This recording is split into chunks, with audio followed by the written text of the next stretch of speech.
अब मैं आपको बड़ी स्क्रीन पर इस तूफान के बारे में बताऊंगा। इस तूफान को बिपरजॉय नाम दिया गया है। अब आप सोच रहे होंगे कि बिपरजॉय का मतलब क्या है। यह नाम बांग्लादेश ने दिया है, जिसका मतलब होता है आपदा।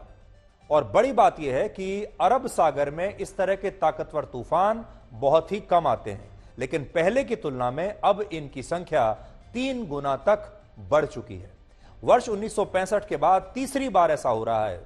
1965 के बाद सिर्फ तीसरी बार जब इतना ताकतवर तूफान गुजरात के समुद्री तट से टकराने के लिए आगे बढ़ रहा है। और जो मैं आपको बता रहा था, देखिए अरब सागर से ये होते हुए तूफान यहां गुजरात के समुद्री तट पर टकराएगा, जो हम आपको लगातार बता रहे हैं। कराची, ये कराची शहर है मेरे ठीक ऊपर, कराची इससे बहुत बुरी तरीके से प्रभावित होगा। और फिर गुजरात का जो तटीय इलाका है, कच्छ का इलाका है, सौराष्ट्र का इलाका है, वो इससे प्रभावित होगा। इससे पहले वर्ष 1998 में ऐसा ही एक तूफान गुजरात के समुद्री इलाकों से टकराया था, जिसमें 1000 लोगों की मौत हो गई थी। इसलिए इसको गंभीरता से लीजिएगा, तब 1000 लोगों की मौत हुई थी। और अब 25 साल बाद इस तरह का तूफान दोबारा से आ रहा है। बहुत गंभीर बात है ये।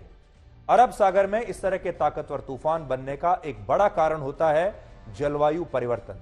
तो जलवायु परिवर्तन के बारे में, क्लाइमेट चेंज के बारे में जब हम बात करते हैं, तो अक्सर लोगों को लगता है कि क्लाइमेट चेंज जो है ये तो सिर्फ वैज्ञानिकों का मुद्दा है, ये तो सिर्फ सेमिनार्स में और बड़े बड़े जो दुनिया के मंच हैं यूनाइटेड नेशंस में, वहां पर लोग इसके बारे में बातचीत करते हैं। Climate change is not real. Climate change, जलवायु परिवर्तन से मेरे जीवन पर कुछ असर नहीं पड़ने वाला। ऐसे लोग जो इस गलतफहमी में जी रहे हैं, उनको हम बताना चाहते हैं कि क्लाइमेट चेंज कितना खतरनाक होता है, जलवायु परिवर्तन क्या चीज होती है। असल में जिस सागर का तापमान, जिस समुद्र का तापमान ज्यादा होता है, यानी जो सागर ज्यादा गर्म होता है, वहां तूफान ज्यादा बनते हैं। लेकिन अरब सागर पहले इतना गर्म नहीं हुआ करता था, इसलिए वहां कम तूफान बनते थे। लेकिन अब अरब सागर का तापमान बढ़ता जा रहा है, इसलिए अब अरब सागर में तूफान बनने की गतिविधियां भी बढ़ गई हैं। आप कह सकते हैं कि अरब सागर अब गुस्से में है, गुस्से में तमतमा रहा है और अरब सागर गर्म हो रहा है।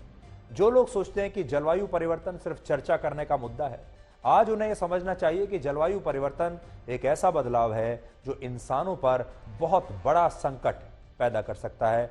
और संकट की तस्वीर कैसी होगी, ये आज मैं आपको यहां पर दिखा रहा हूं। तो आप देख लीजिए, ये बिपरजॉय तूफान का जो लैंडफॉल होगा, जहां आकर मतलब ये भूमि से टकराएगा, जमीन से टकराएगा, वो है कराची, उसके बाद जखाऊ पोर्ट और यहां मांडवी।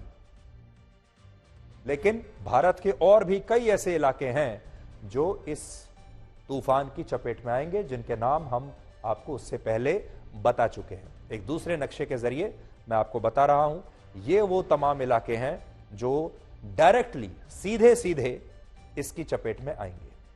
तो अगर आप इन इलाकों में कहीं रहते हैं तो आपको बहुत ही ज्यादा सावधान हो जाने की आवश्यकता है।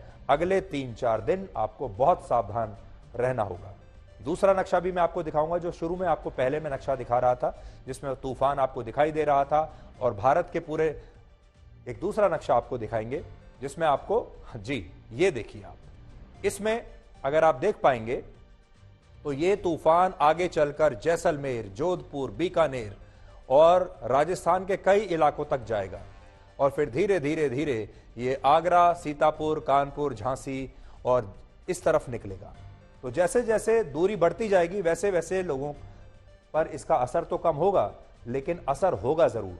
तो जो इलाके डायरेक्टली इसकी चपेट में नहीं भी आ रहे हैं, वहां पर तूफान आ सकता है और वहां पर बारिश, तेज बरसात हो सकती है।